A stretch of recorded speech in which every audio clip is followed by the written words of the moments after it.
천국을 소망하시면서 오늘도 복음과 율법을 방문하신 성도 여러분 안녕하셨습니까? 이 시간에는 삶 350번째 설교 시간으로 어미가 자식을 위로함같이라고 하는 이사야의 말씀을 가지고 여러분들에게 전하고자 합니다. 오늘 성경의 본문은 이사야서 66장 10절에서 14절이 되겠습니다. 예루살렘을 사랑하는 자여, 다 그와 함께 기뻐하라. 다 그와 함께 즐거워하라. 그를 위하여 슬퍼하는 자여, 다 그의 기쁨을 인하여 그와 함께 기뻐하라.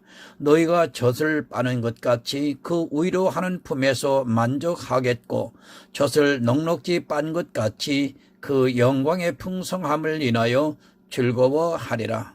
여호와께서 이같이 말씀하시되, 보라, 내가 그에게 평강을 강같이 그에게 열방의 영광을 넘치는 시내같이 주리니 너희가 그 젖을 빨 것이며 너희가 옆에 안기며 그 무릎에서 놀 것이라. 어미가 자식을 위로함같이 내가 너희를 위로할 것인즉 너희가 예루살렘에서 위로를 받으리라. 너희가 이를 보고 마음이 기뻐서 너희 뼈가 연한 풀의 무성함 같으리라. 여호와의 손은 그 종들에게 나타나고 있고 그의 진노는 그 원수에게도 하리라. 아멘. 사랑과 은혜가 많으신 아버지 하나님 감사합니다.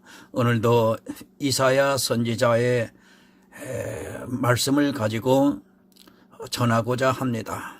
성령께서 함께해 주심으로 인하여 이 시간 지혜를 통하여 깨달을 수 있게 허락하여 주시고 깨달은 것만큼 고백하여 구원에 이르는 지혜로운 시간 될 수 있도록 하나님 아버지 함께하여 주시옵소서. 성령께서 함께 행해 주지 아니하시면 결코 오늘의 말씀을 밝히 깨달을 수가 없음을 고백합니다.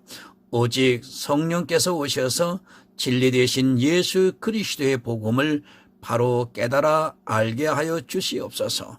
예수님의 이름으로 기도드리옵나이다. 아멘. 성도입니다. 이 세상에서는 나그네와 같은 삶입니다. 그래서 하나님께서는 고아의 아버지시고 과부의 남편이라고 말씀을 하고 있습니다. 그러나 이 시대를 보면 성도라는 사람들의 삶을 보면 너무도 풍요롭고 그들은 모든 것을 다 누리며 살아가고 있는 것을 볼 수 있습니다. 과연 이 시대 교회 안에 있는 사람들이 성도입니까? 물론 성도가 다 고난을 당하라고 하는 법은 없습니다. 그러나 이 시대는 분명히 성경에서 말씀을 하고 있는 성도들의 모습과는 너무도 다른 것을 알 수 있습니다. 그들은 너무도 풍족해서 동네마다 제일 큰 건물이 교회가 되고 있습니다. 그 교회를 보면 마치 성과 같고 너무도 웅장해서 모든 것을 다 누리고 있습니다. 이 세상에서의 축복을 믿음의 척도로 생각을 합니다. 그래서 개인적으로는 더욱 출세를 하려고 수단과 방법을 안 가리고 있고 또 그 출세를 위해서 기도를 하고 있는 것을 볼 수 있습니다. 실제 그들의 기도가 응답이 되는 것을 보면서 그들은 더욱더 그런 기복 사상에 매달리게 되어 있고 그런 개인의 출세가 교회의 성장으로 그대로 나타나고 있는 것이 한국 교회의 모습입니다. 욕심이 과합니다. 꽁도 먹고 알도 먹으려 하고 있습니다. 비록 우리 속담이지만 그것이 과욕이라는 것을 알아야 합니다. 율법에도 새를 잡을 때 어미와 새끼를 같이 잡지 말라고 말씀을 하고 있습니다. 새끼를 취했을 때는 어미를 놓아주라고 말씀을 하고 있지만 이 시대 교인들은 할 수만 있다면 새끼와 어미를 다 잡아먹으려고 하고 있습니다. 성도 여러분, 하나님은 공평하신 분입니다. 하나를 주시면 다른 하나는 주시지 않습니다. 물론 둘 다 줄 수 있지만 먼저 성경을 바르게 알면 하나님께서 우리에게 주시는 것이 무엇인가를 바로 이해를 해야 합니다. 마치 이 세상의 복을 하나님께서 내가 기도를 하면 주시는 것으로 오해를 하고 있는 사람들이 너무도 많이 있습니다. 이 세상은 여러분 누구의 것입니까? 그것조차 모르고 있는 사람들이 교회 안에 너무도 많이 있습니다. 이 세상은 아담이 범죄를 한 후에 사단에게 빼앗기고 말았습니다. 물론 하나님께서도 분복으로 주시고 있지만 이 세상의 것은 하나님이 주시고 말고 하는 것이 아니라 사단이 주고 말고 하는 것임을 여러분 바로 알아야 합니다. 그러나 이 시대 교회 안에 있는 사람들은 그것을 하나님께서 주신다고 믿고 있고 너무 이 세상의 것을 탐을 내고 있습니다. 여러분, 하나님입니다. 이 세상을 택할 것인가 아니면 내세를 택할 것인가를 우리는 분명히 해야 합니다. 이 둘을 함께 얻으려고 하는 자는 반드시 망하게 되어 있습니다.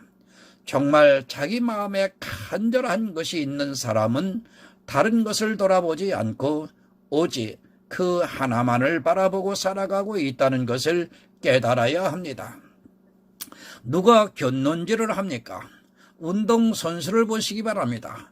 그들은 오직 자기들이 하고 있는 운동에만 전념을 하고 있습니다. 다른 것은 아예 생각지도 않고 오직 자기가 하는 운동에만 모든 것을 다 쏟아붓고 있다고 해도 과언이 아닙니다. 심지어는 그 운동으로 성공을 하기 위해서는 학교 수업까지도 포기를 하면서 운동에만 모든 것을 다 바치고 있습니다. 그래도 성공 가능성이 많지 않습니다. 견론을 주지 않고 오직 운동에만 모든 것을 다 걸고 최선을 다하고 있는데 성공을 하는 사람이 그리 많지가 않습니다. 세상 일도 그런데 하물며 영의 일에 두 마음을 품고 살아가고 있다면 그의 결말이 어떠한가를 충분히 알 수 있습니다. 물론 누구는 다재다능할 수 있습니다. 그러나 그런 사람이 몇 명이나 되겠습니까? 그 다재다능이라는 것도 여러 가지를 어느 정도 할 수 있다는 것이지 모든 것에 있어 최고가 될 수 있다는 것은 아닙니다. 우리가 잘 알다시피 의사가 있습니다. 의사는 기본적으로 모든 병에 대해서 배우고 있습니다. 그러나 전문의가 되고 있습니다. 왜 그러냐면 우리 인체지만 아주 작은 그 분야 하나에서만 성공을 하기도 쉽지가 않기 때문입니다. 병원에 가보면 왜 그렇게도 과가 많은지 이해가 안 될 때도 있습니다. 그러나 사람을 치료하는 데 있고 한 분야만 가지고 그렇게 연구를 하고 공부를 해도 최고가 되는 것이 쉽지가 않고 또 치료를 바로 할 수 없기 때문이기도 합니다. 그들이 다른 것을 생각합니까? 내과도 10여 개가 됩니다. 물론 그들이 공부를 하면 다 볼 수 있습니다. 그러나 병원에 가면 자기 분야의 병만을 보고 있습니다. 자기도 볼 수 있는 병이라 해도 과가 틀리면 다른 전문 의사에게 넘기는 것을 볼 수 있습니다. 이 세상도 그렇게 하나만을 생각하고 그 하나에게 자기가 최고가 되려고 노력을 하고 있습니다. 그런데 교회는 어떻습니까? 지금 한국 교회는 이생과 내세를 함께 생각하고 있습니다. 이생에서도 복을 받고 내세에서도 자기들이 원하는 천국에 들어가 영원한 축복을 받기를 바라고 있습니다. 얼마나 욕심이 과합니까? 이런 사람은 이것도 안 되고 저것도 안 될 가능성이 너무 높습니다. 야고보서 1장 8절을 보면 이렇게 기록을 하고 있습니다. 두 마음을 품어 모든 일에 정함이 없는 자로다. 여러분, 두 마음을 품지 마시기 바랍니다. 내 마음이 어디 있는가를 생각하시기 바랍니다. 성도는 반드시 자기 마음이 내세에 가 있습니다. 그리고 이 세상의 모든 분복은 하나님께서 주시는 그대로 감사하면서 받아들이고 있습니다. 그러나 가라지는 그렇지 않고 내세와 이생을 같이 바라고 있습니다. 내 마음이 어떻게 되어 있는가를 보면 내가 성도인가 아니면 가라지인가를 쉽게 이해할 수 있습니다. 그 기도를 보면 알 수 있습니다. 성도는 자기 영혼의 구원에 대해서만 기도를 하고 있습니다. 또 다른 영혼을 위해서만을 기도하고 있습니다. 그러나 가라지는 두 마음을 품고 있기 때문에 이 세상의 것을 구하고 있습니다.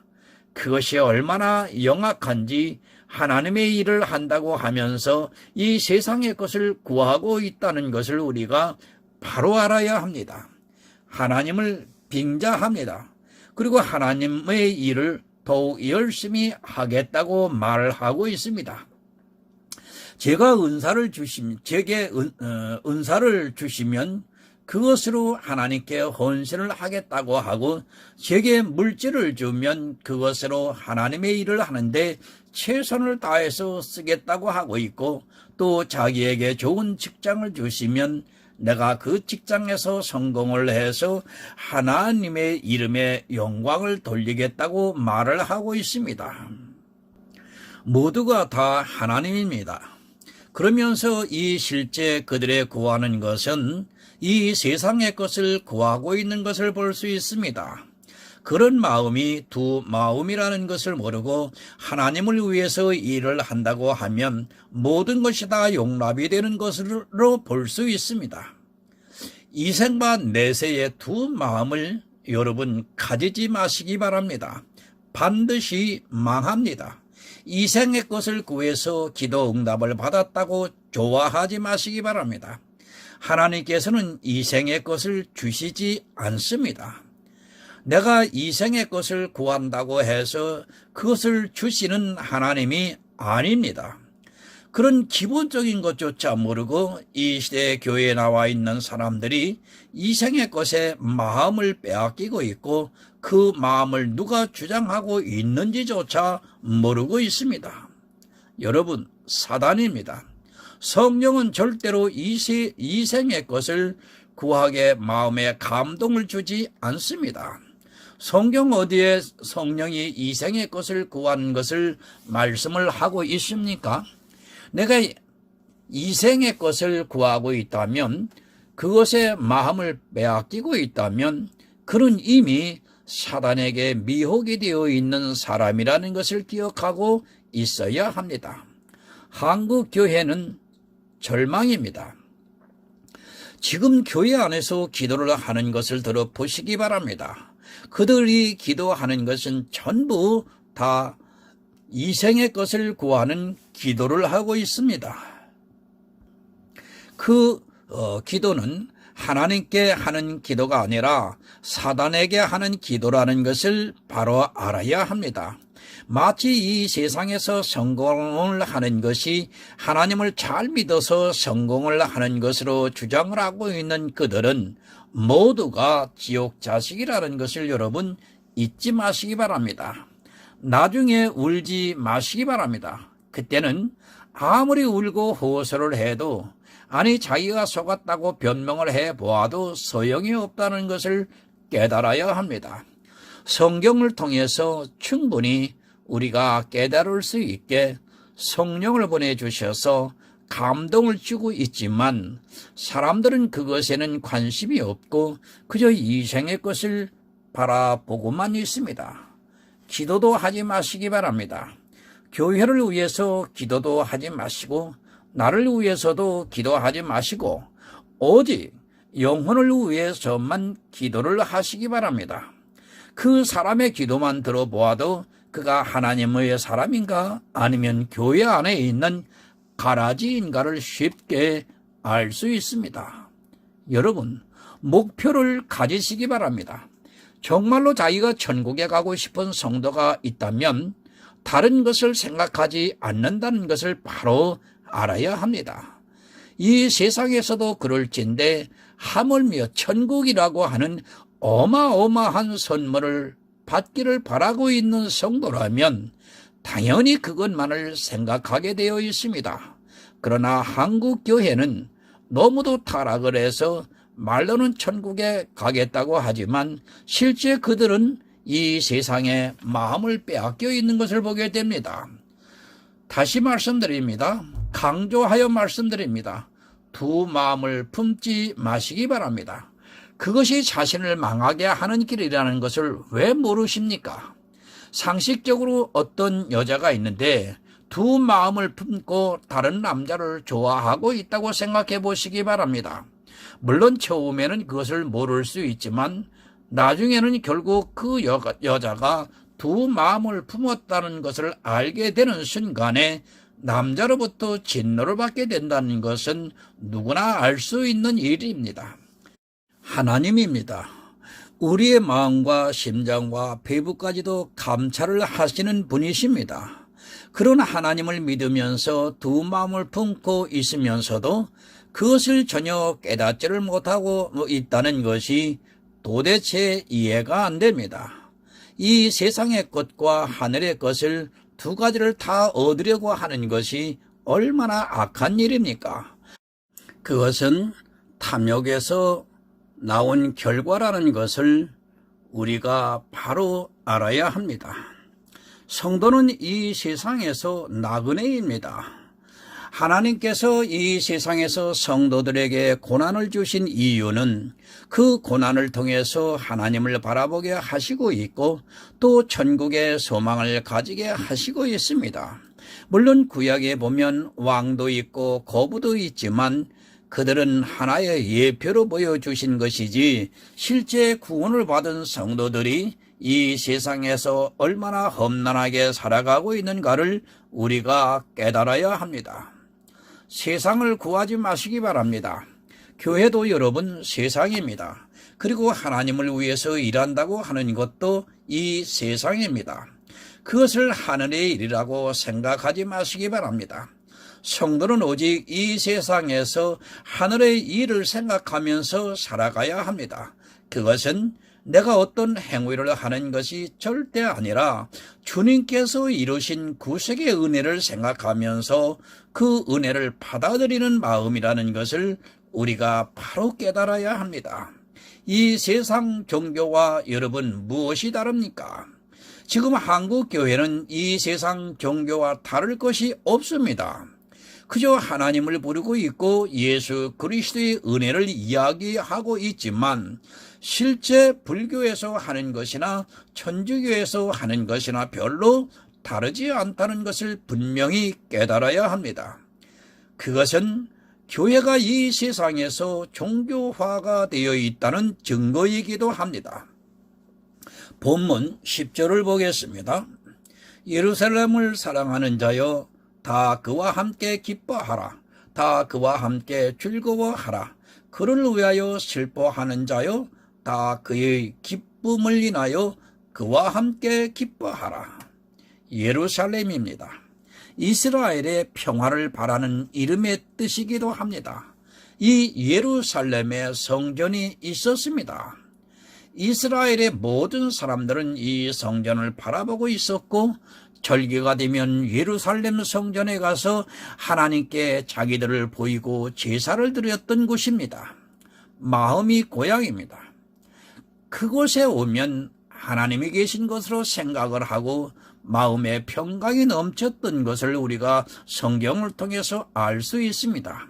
그러나 그 예루살렘이 종교인으로 인하여 강도의 구렬로 변하고 말았습니다. 하나님의 평강이 넘쳐야 하는 곳에서 오히려 제사장들로 인하여 기쁨이 사라지는 곳이 되고 말았습니다. 그래도 이스라엘의 백성들은 이 예루살렘을 늘 동경을 하면서 살았습니다. 그곳에는 평화가 있습니다.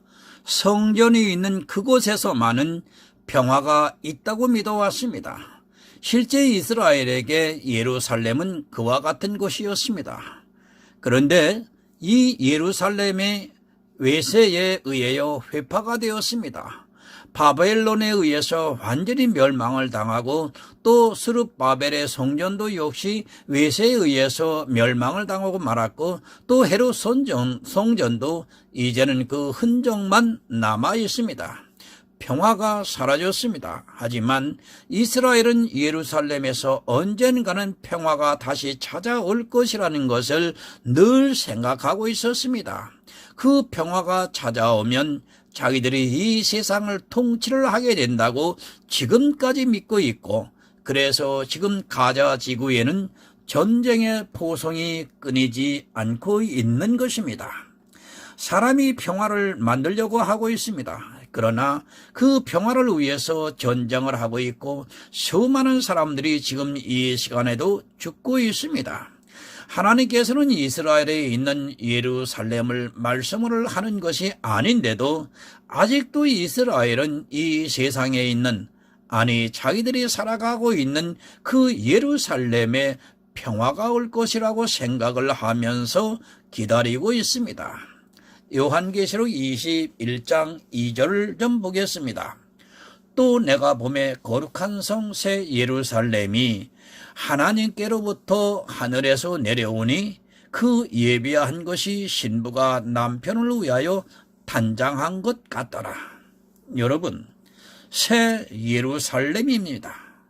그러나 육의 사람인 이스라엘은 자기들이 살아가고 있는 이 땅에 있는 예루살렘에서 평화를 찾으려고 하고 있습니다. 평화를 찾으려고 하는 그들이 오히려 전쟁을 하고 있는 것이 육의 사람들의 모습이라고 해도 과언이 아닙니다. 자기 조상들이 살던 예루살렘에서 평화를 찾고자 하는 그들은 절대로 찾지 못할 것이 분명합니다. 새 예루살렘입니다. 그곳에 평화가 있을 것을 말씀을 하고 있습니다. 그리고 그곳에는 기쁨만 있고 즐거움만이 있다고 말씀을 하고 있습니다. 이 세상이 아니라 하나님께서 성도를 위해서 예비를 해두신 새 예루살렘의 평화가 찾아오면 그때에는 기쁨이 넘치게 된다는 것을 이사야를 통해서 예언을 하고 있습니다. 육의 사람입니다. 지금도 이단들 중에는 육의 사람들은 이 세상에 이처럼 평화의 땅 예루살렘이 건설이 된다고 믿고 있는 사람들이 많이 있습니다. 성경은 영의 일을 말씀을 하고 있는 것이지 육의 일을 말씀하는 것이 아니라는 것을 우리가 바로 깨달아야 합니다. 새 예루살렘이 이 세상에 다시 임해야 우리가 그 안에서 평화를 누리고 기쁨을 누릴 수 있는 것이지 이 세상에서는 그것이 이루어질 수 없다는 것을 여러분 깨달아야 합니다. 이사야 선지자가 예언을 하고 있습니다. 이 예루살렘은 이 땅에 있는 예루살렘을 말씀을 하는 것이 아니라 주님께서 다시 오시고 난 후에 하늘로부터 내려오는 새 하늘과 새 땅, 새 예루살렘이라는 것을 우리가 바로 알아야 합니다.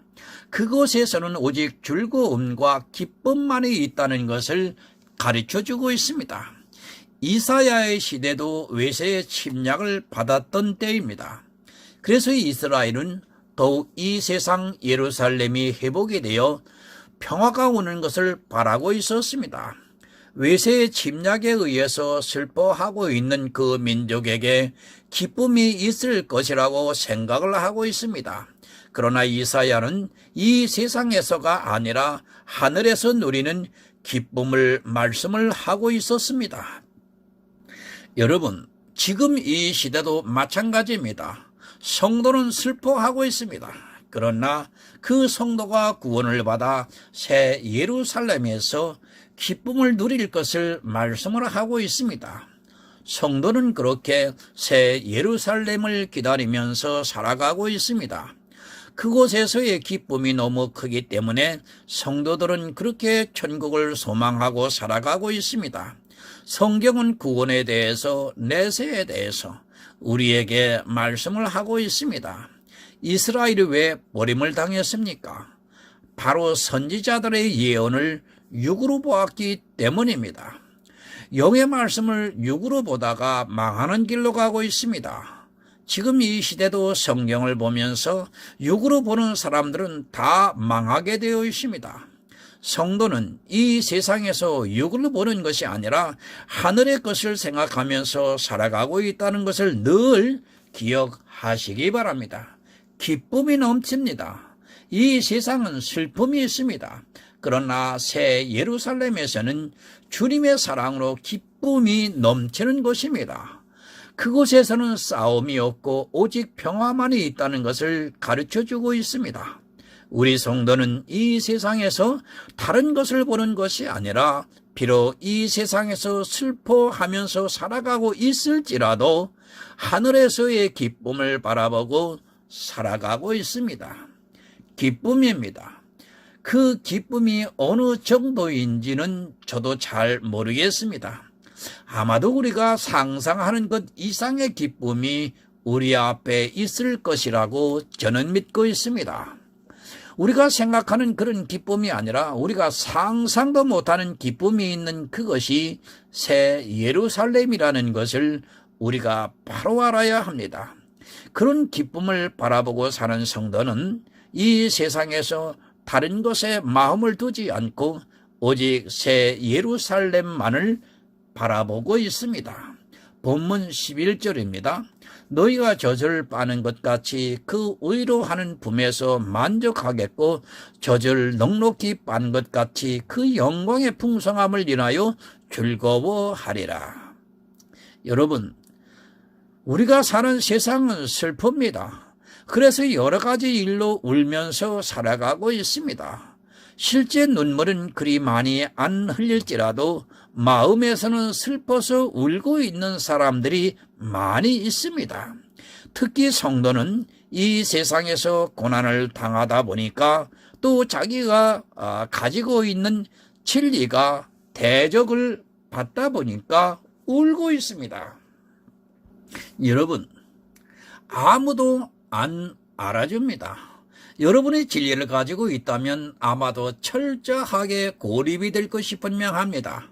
사람들은 자기가 진리를 가지고 있으면 모든 사람이 자기를 따라와서 배울 것이라고 착각을 하고 있습니다.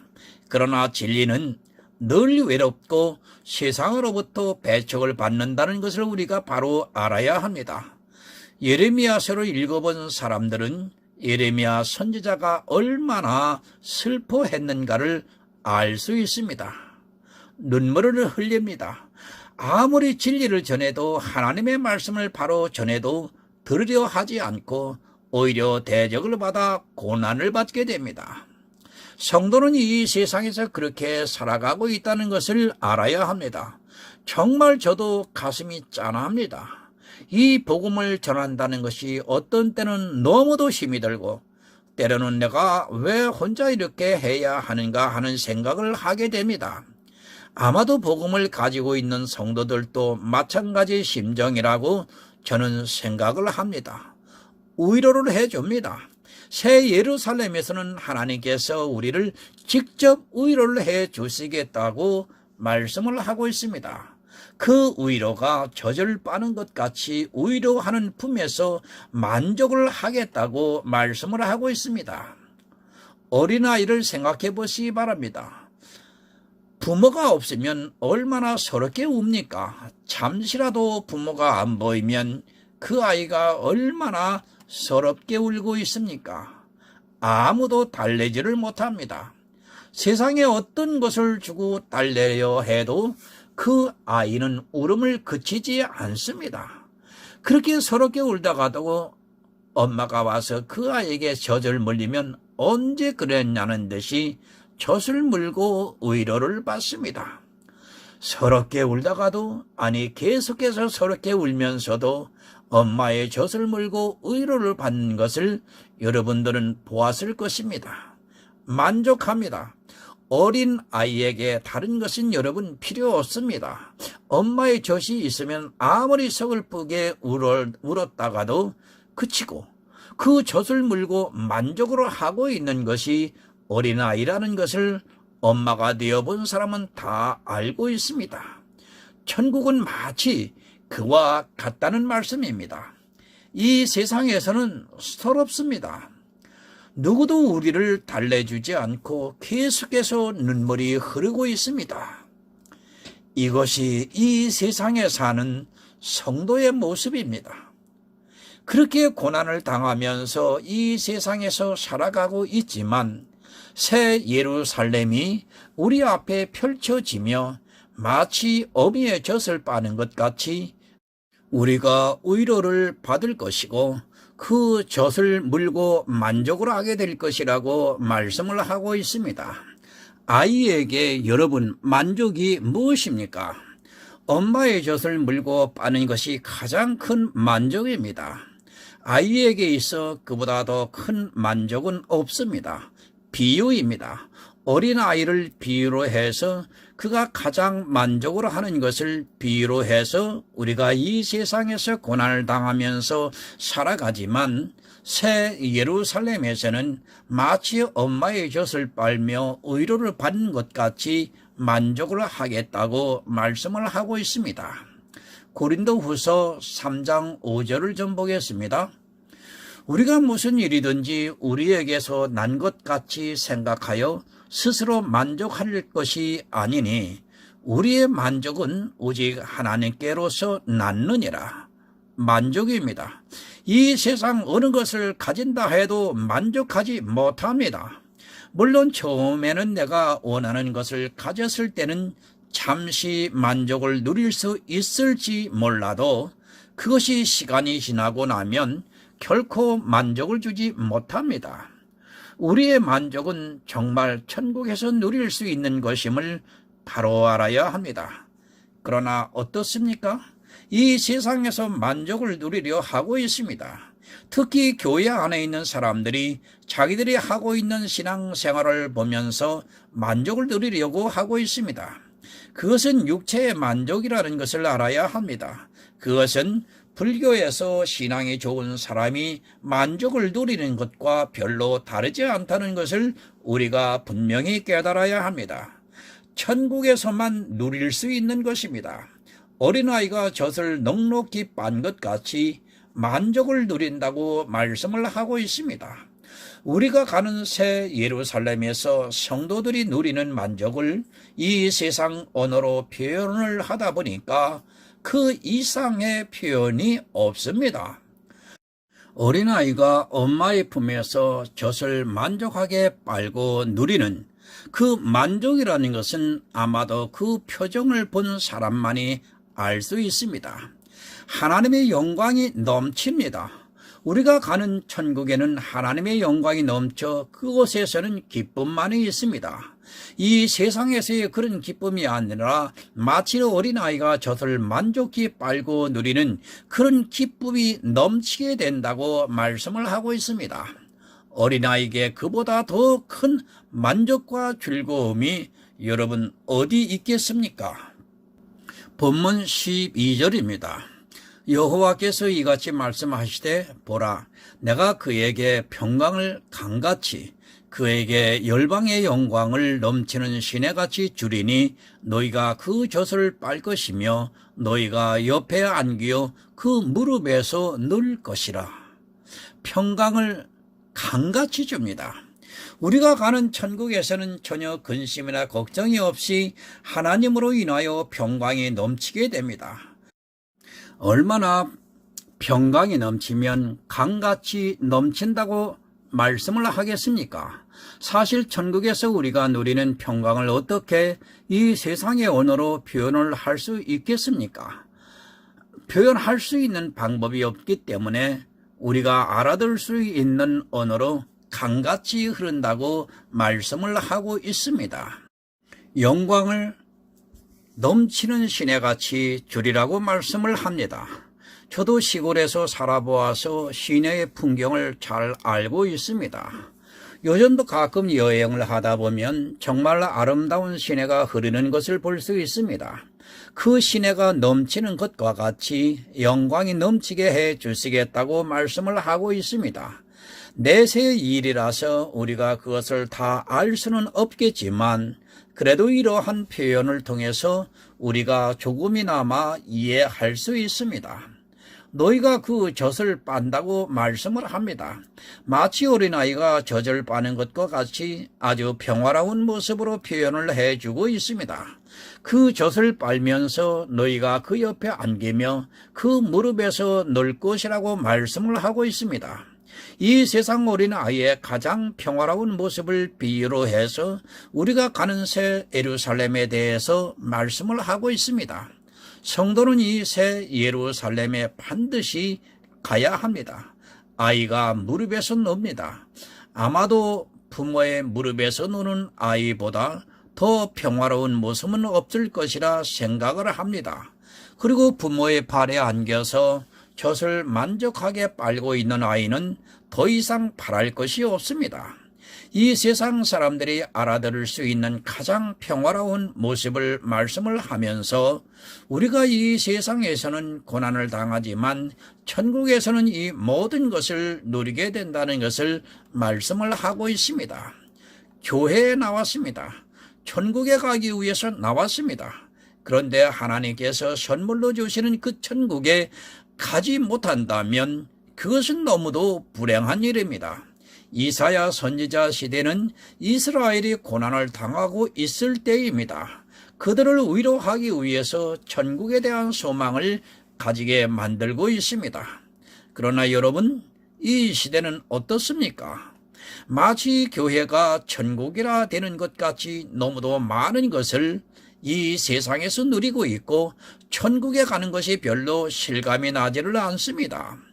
교회가 사단에 의해서 축복을 받다 보니까 천국이라는 것이 그렇게 간절하지도 않고 와 닿지도 않는 것을 볼 수 있습니다. 고난을 당해야 천국에 대해서 더욱 소망을 가질 수 있는데 지금 이 시대는 너무도 풍요로워서 그런 것보다는 이 세상에서 더욱 풍요롭기를 바라고 있습니다. 본문 13절입니다. 어미가 자식을 위로함같이 내가 너희를 위로할 것인즉 너희가 예루살렘에서 위로를 받으리니 어미가 자식을 위로함같이 내가 어려움을 당할 때 나를 위로해 줄 수 있는 사람은 바로 이 세상에서 어머니입니다. 어머니는 내가 설령 잘못을 했더라도 그것을 혼을 내기보다는 위로를 해주고 있습니다. 어미가 위로를 하는 것 같이 새 예루살렘에서 하나님께서 내가 너희를 위로해 주시겠다고 말씀을 하고 있습니다. 위로가 안 됩니다. 사실 이 세상에서는 어떤 것으로도 위로를 받을 수 없습니다. 물론 육적인 것으로 잠시 위로를 받을 수는 있지만 영원한 위로가 있을 수 없다는 것을 우리가 알아야 합니다. 어떻게 위로를 받을 수 있습니까? 늘 죄 가운데 살면서 죽어야 하는 인생이 어떤 방법으로 위로를 받을 수 있다는 말씀입니까? 죄를 안 질 수 없습니다. 그 죄로 인하여 반드시 죽어야 합니다. 사단보다 약해서 늘 지고 있는 자신을 보면서 반드시 죽어야 하는 자신을 보면서 어떻게 위로를 받을 수 있습니까? 물론 이 세상에는 어미가 잠시 위로를 해줄 수는 있지만 그것이 완전한 위로가 되지는 못합니다.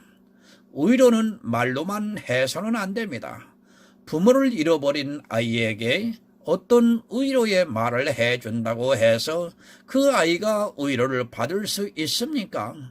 이 세상에 어떤 것을 가져다 주고 다 해준다고 해도 위로가 될 수 없습니다. 그 아이를 위로시켜 줄 수 있는 방법은 오직 단 한 가지입니다. 부모를 찾아주는 것입니다. 부모를 잃어버려서 울고 있는 아이에게는 어떤 것으로는 위로가 되지 못한다는 것을 우리가 알아야 합니다.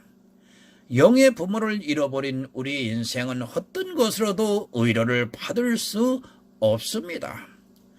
애통해 하는 우리를 위로해 주시기 위해서 하나님께서 이 세상에 예수 그리스도를 보내주셔서 우리로 하나님을 아버지라고 부를 수 있게 해 주셨습니다. 바로 그것이 참 의로라는 것을 우리는 알아야 합니다. 본문 14절을 봅니다. 너희가 이를 보고 마음이 기뻐서 너희 뼈가 연한 풀의 무성함 같으리라. 여호와의 손은 그 종들에게서 나타나겠고 그의 진노는 그 원수에게 토하리라. 여러분, 천국입니다. 우리가 이 세상에서는 도저히 알 수 없습니다. 그러나 성경이 우리가 알아들을 수 있게 말씀을 하고 있습니다.